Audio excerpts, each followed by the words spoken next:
Your Life Calling is Jane Pauley, AARP, and the Today Show's efforts at celebrating 50-plussers who've changed their lives and reinvented themselves. Oh, you can see his little face. Like the government worker, whose career is now governed by nature. Or the computer guy who now makes dough, not just because he needs some dough. It was my pizza epiphany. To 67-year-old comedian Gid Pool. I can see the surprised look on your face. I know, ma'am, you were expecting somebody older. Yes, he's a professional comedian, and a funny one at that. Here I am, an old guy doing comedy. It's going well. And all of a sudden, I'm going to be on the Today Show? Really? Exciting news for a man whose career kicked off a bit later in life, after somebody suggested he take a comedy class. That was 6 years ago, and today his career in comedy is no laughing matter. Because this isn't a job. This is my life now. This is my life calling.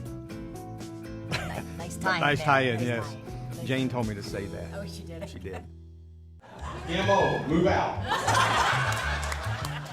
So, Gid, I understand that you were kind of a jack of all trades. Before comedy, you had a lot of different jobs. Yeah, I get bored. I do. In no particular order, I was in the Air Force, I was in the Army. I worked for the Army as a Chief Command Information for the Department of the Army in Washington, D.C. Big title, little job. Sold insurance, sold cars, sold boats, I was a financial planner, I was a ski instructor, I went to seminary. This is what you get. I was a class clown in high school, but I never thought I would turn it into anything because back then I didn't figure out how to do it. But at 61, he did. And Gid takes a very serious approach to a business based on joking around. I've really studied the art of comedy and how to do comedy. Some guy told me once, it's going to take you 15 years to learn how to do it. And I said, I don't have 15 years. I mean, I'm so old, I don't have time for a slump. She goes, well, that's how they talk in Atlanta. Well, I've got a computer program that I use that I run my set. We video every time I'm on stage, and I run it through the computer, and it sets what they call positive audience response. I put the little clip down every time I get a laugh or a groan or whatever, anything but a boot. And then at the end, it tells me how many seconds per minute that the audience is laughing while I'm on stage. From teaching comedy classes to performing hundreds of shows, Gid arms himself with a specific kind of comedy, the clean kind. I make a lot of fun about how parents don't know how to raise kids today, and they don't.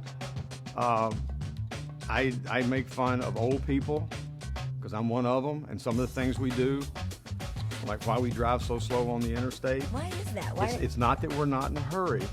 We're just taking all these drugs. So we're sort of medicated by Medicare. I'm 67 years old and a veteran of 2 wars. Yeah, that would be Vietnam and my first marriage.